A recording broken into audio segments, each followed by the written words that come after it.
that this development in itself is rather a positive one, because in one meeting the members of the Security Council are able to address both the humanitarian aspect as well as the political aspect, which Mr. de Mistura has just presented and briefed you about it. However, we have a couple remarks pertaining to the session of today's. The first remark is that while Mrs. Kong referred to the fact that the violence has reached unprecedented levels, she did not specify the reasons of this increasing of the level of violence. She talked about the influx of the number of what she called refugees and displaced persons, but she did not specify the reasons why all these millions of Syrians fled their country or fled their towns and villages. She did talk about the terrorist explosions in Homs that killed scores of innocent children next to their schools, but she did not specify who did it. So all these alarming ways of dealing with the bloody developments, bloodshed and bloody developments in Syria poses an ethical problem and moral problem for us and for my government. We would have wished to see the Secretariat more aligned towards taking side against terrorist activities in Syria, especially that nowadays, after a long time of denial, the so-called international community came up with the conclusion that what the Syrian government was saying for years turned to be absolutely true. We are facing mercenaries coming from 83 countries. We are facing terrorists coming from all over the world, sponsored, trained in secret camps, they used to be secret camps. Now they are public in Jordan, Turkey, and Saudi Arabia. And we know that the monitors and the instructors are the Americans, French, and British. So no more secrets with regard who is sponsoring the terrorists in Syria and who is the main reasons behind this flux of terrorists called ISIS or ISIL or Jabhat al-Nusra or whatsoever. Nobody would be convinced of the possibility for an Australian terrorist to leave Sydney and then find himself within 24 hours near Aleppo or near Damascus fighting against the Syrian government. And then somebody in this Secretariat, especially the spokesperson, still insists that these Australian or French or Saudi or Libyan or Tunisian or Turkish terrorist is a rebel, a Syrian rebel. I don't know how he could combine these two contradictory identities of the same terrorist. So we have an ethical problem that should be dealt with accordingly by the representatives of the Secretariat. Then the second point is that while Mr. de Mistura, and we commend his efforts and we would like to hear more about his proposal soon, while Mr. de Mistura is speaking about the political settlement, of course, this is what Syria needs, a political settlement. But then if we want to facilitate the task of Mr. de Mistura, as well as to the Syrian government and the members of the Security Council, then we will have to address the issue in its panoramic picture, in its entirety, in its comprehensiveness. We cannot ignore the Turkish disruptive role played in Syria. We cannot ignore the Turkish facilitating the terrorists of ISIS and ISIL and Jabhat al-Nusra entering into Syrian territory.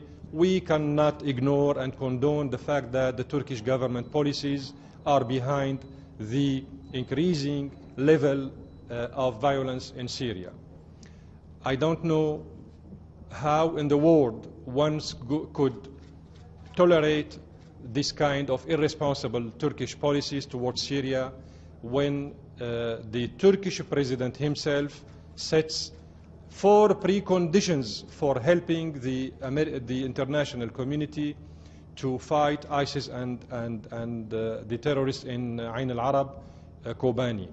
The 4 preconditions are a violation of the Charter, of the principles of international law. And still nobody is reacting, neither Mr. Ban Ki-moon himself, nor any of his aides or senior experts. Something is wrong in this organization. The violation is not only political or humanitarian, the violation is also ethical. The Syrian people's suffering is not a matter of this bazaar, of this circus that sometimes we hear it in this organization. The suffering of the Syrian people should be regarded, seriously speaking, and dealt with very seriously. Mr. de Mistura said that he heard in Damascus, in Syria, the word khalas, enough is enough, and he was right. Enough is enough with regard helping the terrorists crossing our border through Jordan, through Lebanon, and through Turkey. The scourge of ISIS faced by the Iraqi people and the Syrian people is something that should trigger, seriously speaking, the so-called international community to combat terrorism, seriously speaking, in accordance with the Security Council resolutions 2170 and 2178. But it seems after months of the adoption of these 2 resolutions that the Turkish government did not hear about the content of these resolutions, that the Saudi government did not hear about the contents of these resolutions, and that the Jordanian government, which is a member of the Security Council, did not hear about the contents of these 2 resolutions. So, as I said, something is wrong, and we need to all of us, we need to open widely our eyes on this, to these facts, so that we don't make a wrong analysis of what's going on in Syria. The priority now is to put an end to these irresponsible and provocative Turkish policies towards Syria and towards the 2 Security Council resolutions 2170 and 2178. We cannot be selective while combating terrorism. Being selective means you are not serious while combating terrorism. So this is the main point right now. I'm in your hands. Please. هل ناقش السيد دي مستورة معكم الخطة التي طرحها قبل طرحها على مجلس الأمن عندما كان في دمشق أو كان في موسكو أو طهران؟ لا، لم يناقشها معنا مسبقا، لأن هذه الخطة التي اقترحها اليوم هي وليدة أو ثمرة الجولة التي قام بها والاتصالات التي قام بها خلال 40 يوما الماضية كما تحدث. نحن في دمشق سندرس هذا الاقتراح وندلي برأينا به عندما يذهب دي مستورة إلى دمشق ويلتقي بالمسؤولين السوريين. أنا على كل حال غدا سألتقي معه، سألتقي به. دي مستورة دعا الأتراك إلى التدخل لإنقاذ المدنيين في عين العرب. هل هذه النقطة كانت موضع تشاور أيضا مع الحكومة السورية، وهل توافق الحكومة السورية على هذا المبدأ بالأساس؟ الحكومة السورية ضد أي تدخل خارجي في الشأن السوري. الحكومة السورية ضد أي انتهاك للسيادة السورية. هذا خط أحمر. ثم النقطة الثانية، السيد دي مستورة لم يدعو تركيا إلى التدخل في الشأن السوري. السيد دي مستورة دعا إلى تسهيل دخول المقاتلين السوريين الأكراد الموجودين على الطرف الآخر من الحدود داخل تركيا إلى أن يسمحوا لهم بالدخول إلى مدينتهم عين العرب كي يشاركوا في القتال ضد داعش. فيجب أن نكون دقيقين في الكلام. Sure. Thanks a lot. I wanted to ask you about لأن الجانب التركي، السلطات التركية تمنع السوريين الذين خرجوا من عين العرب، تمنعهم من العودة إلى عين العرب لمساعدة إخوانهم في الدفاع عن المدينة. هذا هو ما قصده السيد دي مستورة. Sure. Mr. de Mistura talked about freeze zones, and some people have used the phrase local ceasefires. Can you say what's the government's position? What would it be willing to do? He mentioned Aleppo. What would that look like? And also, if you can give an update on the Golan Heights, what has UNDOF or the UN peacekeeping said? Have they gotten back to the Syrian side of the line, and what do you make of the delay? Let me start with the Golan issue, the Syrian occupied Golan. This is another scandal that is taking place in this organization, because the DPKO is not reacting to this very dangerous and delicate situation prevailing on the demilitarized zone on the separation line between the Syrian side and the Israeli side on the Golan. For months, Jabhat al-Nusra, which is enlisted, as you know, as a terrorist entity according to the Security Council list, for months these terrorists are occupying pockets on the separation line, on the Syrian side of the separation line, and the DPKO is not reacting. The result was that the Filipinos withdrew, as you know, the Fijians were kidnapped, because the Secretariat and the DPKO did not react to our early warnings when the same terrorists kidnapped the Filipinos last year, if you remember, 2 years ago, and based on instructions coming from the Qatari intelligence, as you know, and the DPKO did not yet investigate that incident, which triggered the curiosity and the interest of the same abductors to repeat their crimes again and again and again, because there were no reaction from the DPKO at that time. So this is why I said the crisis within this organization is rather a kind of ethical crisis. It's not anymore only exclusively political. With regard the proposal by Mr. de Mistura, he did not discuss this issue with the Syrian government before. This is somehow the outcome or the fruits of his trip, the visits he undertook in his trip during the last days. My government will discuss, of course, this proposal with Mr. de Mistura. I will meet with him tomorrow. He will have the possibility to discuss his proposal with the Syrian government when he will be in Damascus, and then we will take it from there. But as a principle, the Syrian government has been calling the Security Council members, as well as Mr. al-Ibrahimi, as well as Mr. Kofi Annan before him, to give the appropriate attention to the idea of what we call national reconciliation process in Syria, meaning that the Syrian government is in favor of pacifying areas, reconciling those who do not have blood on their hands with the government, and the withdrawal of the weapons from the hands of these fighters from the areas where they are located. So the idea is rather, basically speaking, in its wider dimension, was a Syrian government idea. But of course, we cannot be exclusive when we talk about having free zones. We want all of Syria to be a free zone, one free zone, without any selectivity.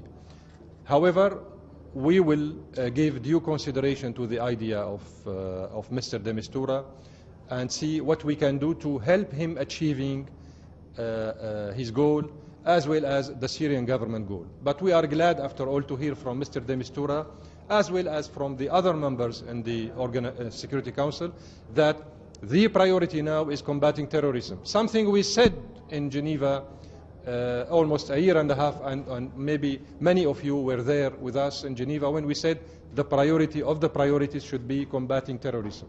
But some people did not want to hear it, unfortunately. Nowadays, as you see, everybody agrees that the priority of the priorities is combating terrorism. They call it ISIS or Jabhat al-Nusra. It is the same, because we want to combat terrorism. We need the help of the international community to combat terrorism. Combating terrorism is not a selective matter. We cannot combat terrorism while being clement and tolerant towards the Turkish government, wrong policies towards Syria. Somebody should stop this wrongdoing in Ankara and engage the Turkish government seriously in combating all kind and all forms of terrorism. Turkey is violating the Charter. Turkey is violating the principles of international law by interfering into our domestic affairs, by allowing terrorists to cross our border, and by sending terrorists and forming terrorists on its territory before getting inside Syria. So this is something that should trigger the concerns of everybody in the world. Thank you, Ambassador. One quick follow-up on these free zones and the local ceasefire. Can you remind us, please, in which places the local ceasefires were successful, this practice? We don't call it ceasefire. We call it national reconciliation process. The local, this is what we call it. Right. We call it in Syria national reconciliation process. Some others call it local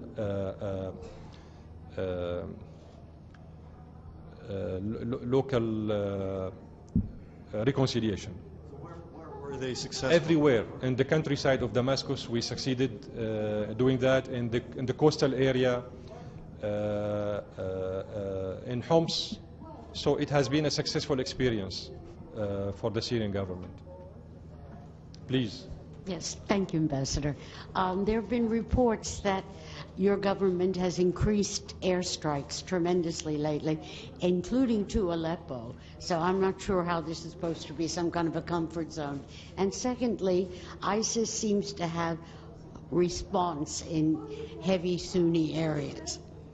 Is your government and the Baghdad government doing anything to appeal to Sunnis so that they don't feel jilted by, discarded by both Damascus and Baghdad? In Syria, we don't think a sectarian way of discussion.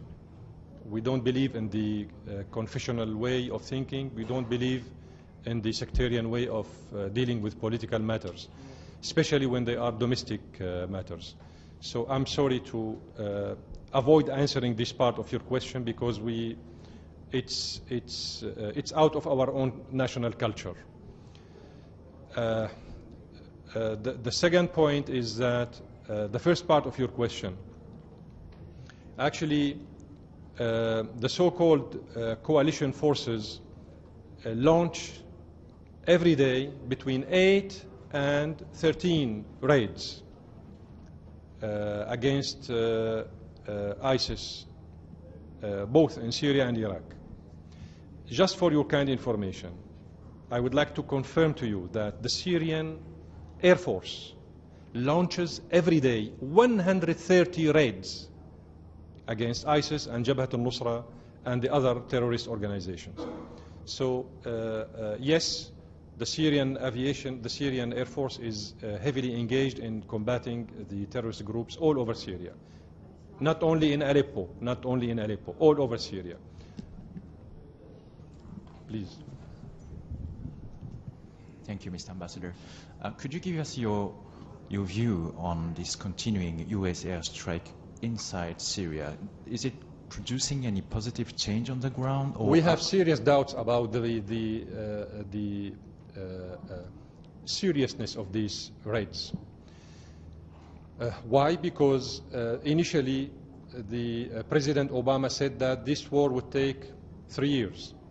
I don't see how the greatest army in the world, which is the American army, is incapable of stopping, according to the Pentagon, 15,000 terrorists spread all over the Iraqi desert and the Syrian desert. So something is wrong in these calculations. Hold on. Something is wrong with these calculations. Then the head of the Pentagon says that this war is an open-ended war. It may take years, and I guess somebody mentioned the figure of 20, 30 years. This is a call for an open war in the area that would be a war of attrition for all the peoples in the area and for all the governments in the area, but mainly speaking for the Iraqi government and the Syrian government, because we are the main targets of this campaign. So we need to be extremely careful and cautious with regard the public statements and public declarations coming from here or there within the American headquarters. We have serious doubts, as I said, because on one hand, this so-called coalition has the aim of targeting ISIS, but at the same time, the same coalition is getting too patient with the wrongdoings by the Turkish government towards the same terrorist organization, which is ISIS. And on the other hand, the same coalition is making a huge pressure on the Syrian army and opening new fronts for the Syrian army, so that the Syrian army's attention would be deviated from fighting ISIS on the Syrian-Turkish border to other areas, which means decreasing the pressure on ISIS. Somehow the coalition, by its wrong calculations, is facilitating the task of ISIS within Syria and Iraq. If the Syrian army had the free hands to combat only ISIS, the Syrian army is capable of putting an end to ISIS in 3 days. We don't need 3 years. Thank you so much.